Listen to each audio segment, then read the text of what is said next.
everybody. I'm Hillary Atkin from the Atkin Report, and I am so excited to welcome Girl Named Tom from The Voice to this edition of Hillary's Happy Hour. Bekah, Joshua, and Caleb, how are you doing? So good, Hillary. Hi, Thanks for Hillary. having us on your show. Thank you for being here, and congratulations on your battle round doing the Eagles 7 Bridges Road with Kinsey Rose.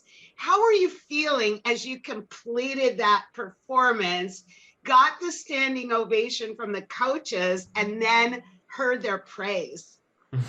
Oh man, we are over the moon. We really felt lucky to be paired with Kinsey Rose because she fit in so well with our group, and the 7 Bridges Road was an amazing song choice, and we're really glad that the coaches enjoyed it too.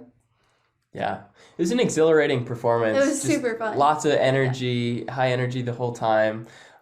We actually kind of took after the Dolly Parton version of 7 Bridges Road a little bit more than the Eagles version, because it kind of fit Kinsey's country style and it kind of blended with our harmonies as well. But yeah, it was exhilarating. It was really exciting to watch. And of course, after Kelly named you as the winner of the battle, voice history happened when all of the 3 other coaches tried to steal Kinsey. How do you feel about her decision to stay as your teammate on Team Kelly? Oh, It's funny because we were doing an off-stage interview with Carson Daly right after our performance. And we didn't know that she had that 4-chair turn because Ariana waited so long to hit her button. So when we saw that on TV, we were like even more stunned yeah. and happy for Kinsey. We were so excited. And then when we found out she had chosen to stick around on Team Kelly, I mean, it really makes sense because Kelly told us both in rehearsals that she really wanted us all to make it and all to be on her team. So she had expressed that to us. Yeah. It's a dream scenario to have one winner and then the other person have all 4. the options. Yeah, all the options. Like you couldn't ask for a better. Yeah, scenario. and that was our goal from the beginning. I mean, create a magical song together, perform together. You know, we didn't want to be competing, even though it is competition. We didn't want either of us to go home, obviously. But so happy for Kinsey and glad to have her on Team Kelly still. I know you guys developed such a bond as teammates and also with your coach. And I wanted to ask you, what's it been like working with not only Kelly, but Jason Aldean so far this season? I mean, you know, those are 2 huge names in country and in the music scene. So to have their influence on our arrangements and the way that we're performing was really priceless. And to, you know, have that up close and personal interaction was definitely very memorable, and we feel very lucky. Well, let's take it back to your blind audition and your incredible rendition of Crosby, Stills, and Nash's Helplessly Hoping, which of course elicited a 4-chair churn. But what was your strategy going in, and how did you decide in that moment which coach to choose? A lot of times, you know, the audience will see a group conferring with each other or whispering in each other's ear. I didn't see that. Of course, it's how the show's edited, but I want to hear the backstory of what you all were thinking beforehand and then what happened in that moment. So going into the performance, we were just hoping to get 1 chair. That was our goal. Like we just wanted to get 1 chair turned around so we could stay on the show. And to do that, we've done a lot of performing, but not on such a big scale as this. And so we had picked a spot that we all looked at the back of the room. And for some reason, it felt a lot easier to sing to that spot than to really recognize that 4 of the most influential musicians in the world are right in front of us.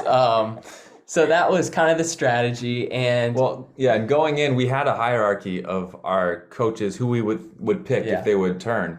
But once we all heard their pitches, we were, I don't know, our minds were blown. We didn't know who to choose. And you didn't see it. Like you said, there's a lot of editing that went on because we were up there whispering and discussing for a long time. For what felt like a long time.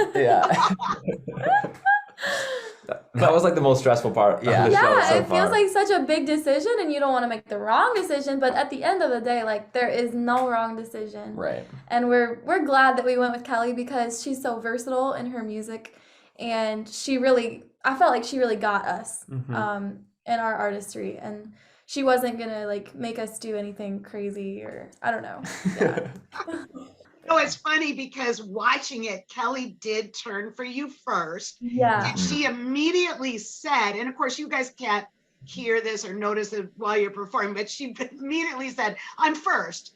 And to me, that meant she knew there were going to be other coaches, if not the full four-chair turn. But she, like, watching that, I could tell.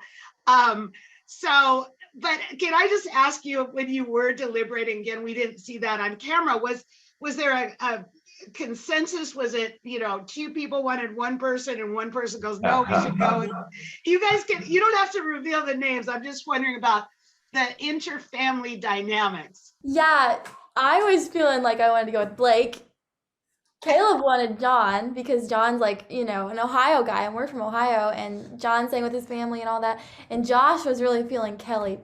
So we were all over the map, and we really didn't consider Ariana that much because, she hasn't been on the show before. And now we know she's very, very good, and her team is awesome and they love her. But we were just like, we didn't quite know what to think. So she wasn't really in the running that much. But yeah, we all had different lanes we were going to go with. So Josh was feeling like the most passionate, and so we went with his gut. And she turned first for us, and so she we were turned like, okay, first, and yeah, it's a good choice. it was good. Wow, thank you for sharing that. That's so fascinating. And I know that you have had a lot of experience since you started the band a couple of years ago performing. Obviously, the pandemic interrupted that, but would love to hear about all of you driving cross country in your minivan to play gigs. We took our music on the road. We just played for whoever would listen. We didn't have a manager or anything. We just did a lot of phone calls, a lot of emailing, and we're ignored by, most people we reached out to. But a few people got back to us and said, yeah, well, you could play in our backyard, or yeah, we'll have a living room concert, or you could play at the elementary school down the road, stuff like that. And so we just drove all around the country, 67 shows, ended up working out in 27 cities before the pandemic hit. Mm-hmm. And that was a time of our lives. Yeah, and that was really eye-opening to us and gave us a lot of confidence about what we bring to the table, because we grew up in a small town. We've been singing in a small town, in theater and at church and stuff. So we were well received in our small town, but you don't really know if you're small town good or if people like you just because they know your family or they, you're a nice person or whatever, or if your music is actually good. So I was really nervous going to sing for strangers, in Florida. I had no idea how they would receive us, but every place we play wanted us back. And so that was very telling to us that maybe we do have something special. And that's what gave us the courage to kind of really dig our heels in a little more and bring more music and keep writing and keep performing. Well, your journey on The Voice has really been so special so far, and that experience is coming to the fore. So I'm happy to share this journey with you, but I'm sad we have to wrap up our happy hour. But before we do, I want to propose a toast to you, Bekah, Joshua, and Caleb, for your continued success on The Voice. Thank you, Hillary. Thanks, Hillary. Thank you so much. Here's to you as well. Yeah.